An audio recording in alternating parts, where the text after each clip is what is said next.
Anda boleh saja berpikiran bebas, tetapi ingat syaratnya satu, setelah berpengetahuan luas. Banyak orang yang ingin berpikiran bebas, tetapi melupakan berpengetahuan luas. Karena orang yang berpikiran bebas tanpa berpengetahuan luas akan menghilangkan mas'uliyatul ilm, pertanggungjawaban ilmu itu.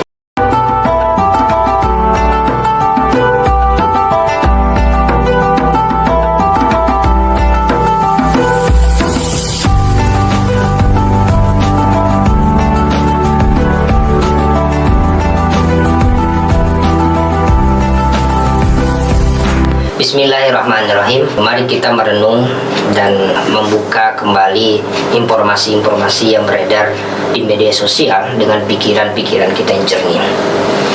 Kebangkitan agama di era kekinian ya ternyata tidak saja membawa pesan tentang keselamatan. Ada juga pesan yang sampai kepada kita terkait kecemasan di dalam mengaplikasikan atau mengejawantakan nilai-nilai maupun syariat Nabi besar Muhammad SAW.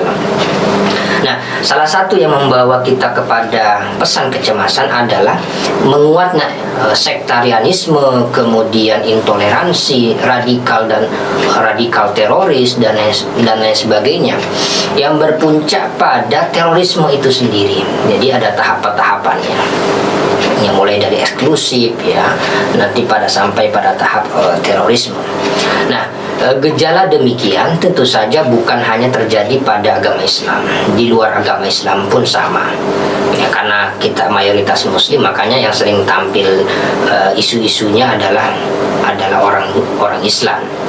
Nah, disinilah tantangan kita sebagai seorang Muslim untuk membuktikan klaim kita ya bahwa Islam sebagai agama yang rahmatan lil alamin. Sanggupkah kita membawa misi itu? Atau sanggupkah kita membawa misi bu'istu li utammima makarimal akhlak itu? Salah satu akhlak kita di dalam beragama adalah tidak menabrakkan agama dengan negara, karena keduanya saling membutuhkan. Oleh sebab itu, menurut saya, peraturan presiden tentang rencana aksi nasional pencegahan dan penanggulangan ekstremisme berbasis kekerasan yang mengarah pada terorisme atau yang disingkat dengan RANPE 2020-2024 menjadi penting adanya. Kenapa? Karena kebebasan kita jangan disalahartikan bahwa kebebasan kita adalah bebas yang begitu saja tanpa ada peraturan yang menghalanginya. Mengapa? Kebebasan kita ini dibatasi oleh kebebasan pada orang lain. Dan ingat bahwa setiap kebebasan itu mensyaratkan keluasan. Misalnya dalam tatanan pemikiran, Anda boleh saja berpikiran bebas, tetapi ingat syaratnya satu, setelah berpengetahuan luas. Banyak orang yang ingin berpikiran bebas, tetapi melupakan berpengetahuan luas. Karena orang yang berpikiran bebas tanpa berpengetahuan luas akan menghilangkan mas'uliyatul ilm, pertanggungjawaban ilmu itu. Nah, salah satu aspek dari melupakan pertanggungjawaban ilmu adalah mengamalkan agama tanpa proporsionalitas, atau agama yang begitu luhur didaratkan pada tempat yang tidak tepat dan dibawa dengan orang yang tidak tepat dan disajikan dengan kemasan yang tidak tepat. Nah, banyak kesalahan-kesalahan kita di dalam membawa agama melahirkan orang-orang atau gerakan-gerakan ya seperti FPI ya, yang sudah dilarang oleh pemerintah, kemudian Hizbut Tahrir di Indonesia yang sudah tidak saja dilarang di Indonesia tetapi di seluruh dunia. Kemudian atau yang berafiliasi dengan ISIS ya, bahkan kemarin di beberapa daerah FPI itu adalah kepanjangan tangan daripada ISIS. Nah, begini-begini adalah orang ingin menegakkan agama tetapi salah di dalam membawanya.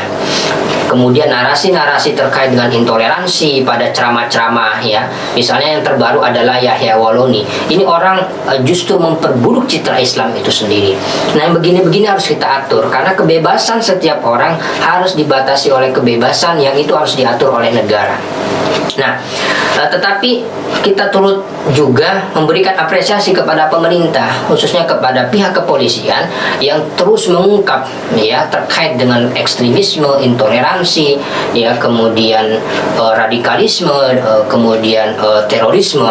Misalnya salah satu contoh yang mutakhir, ya, kita perlu memberikan apresiasi kepada Densus 88 anti teror Polri tentang pengungkapan adanya pusat pelatihan jaringan teroris Jamaah Islamiyah atau yang disebut dengan JI di sejumlah daerah di Jawa Tengah, ya, yakni Gintungan, kemudian Bandungan, hingga Semarang.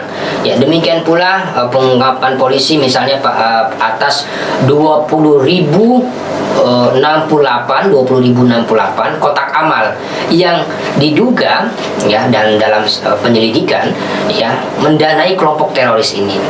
Nah, ini menjadi warning juga untuk kita bahwa jangan selamanya ajakan-ajakan bantuan sosial, ajakan-ajakan untuk memberikan bantuan kepada orang lain itu semuanya diserahkan kepada pihak yang membutuhkan, karena banyak terjadi pembukaan donasi justru sebagian daripada harta itu diberikan kepada kelompok-kelompok teroris. Nah, dengan adanya RAN-PEI ini, pemerintah, ya, yang akan melakukan kerja kolaborasi lintas kementerian dan lembaga, ya, sampai tingkat pemerintah melalui program-program yang terencana dan sistematis untuk mencegah. Apa yang dia cegah? Pemerintah ingin mencegah dan menanggulangi, ya, embrio-embrio yang itu bisa berpotensi dan melahirkan ekstremisme atau terorisme. Utamanya apa? Yang berbasis kekerasan. Ya, kalau Anda berpikir secara radikal, monggo, tetapi dalam pakem dan etika publik yang telah ditentukan oleh negara. Nah, tetapi jangan sampai itu sampai pada tahap misalnya tindakan. Kalau Hizbut Tahrir bilang bahwa loh, kita ini kan radikal secara pemikiran, tidak begitu melihatnya. Kalau dalam konteks Hizbut Tahrir, dia sudah menyusun sampai tahap pengkudetaan. Itu sudah jelas, tidak bisa kita sangkal. Makanya RAN-PEI ini menjadi penting adanya. Apakah nanti pemerintah misalnya mendapat tuduhan Islamofobia atau abuse of power, itu bagi saya narasi, ya, yang memang selalu hadir ketika pemerintah menutup ruang gerak kaum ekstremis atau teroris atau donatur-donaturnya. Jadi setiap ada peraturan-peraturan yang ingin menutup gerak laju mereka, ini narasi-narasi ini dimainkan. Misalnya begini, kasus terakhir, orang bicara buzzer, mereka lupa bahwa mereka tidak suka dengan buzzer, tetapi mereka juga menggunakan buzzer di dalam meng-up narasi-narasi itu. Ini kan jadi kontraproduktif sebenarnya. Jadi tidak konsisten. Nah, di sini saya ingin menjelaskan di dalam konteks RAN-PEI ini bahwa kita mengenal ada salah satu buku yang ditulis oleh Bassam Tibi, ya, yang berjudul Islamism and Islam. Secara gamblang menarik, ya, garis demarkasi antara Islam sebagai agama atau ajaran yang berbasis moral spiritual dan Islamisme sebagai gerakan politis ideologis. Nah, jadi RAN-PEI ini fokusnya bukan kepada Islamnya, tetapi Islamismenya, pemahaman orang terhadap ajaran Islam yang kemudian dibalut dengan simbol-simbol politik dan kepentingan-kepentingan ideologis mereka.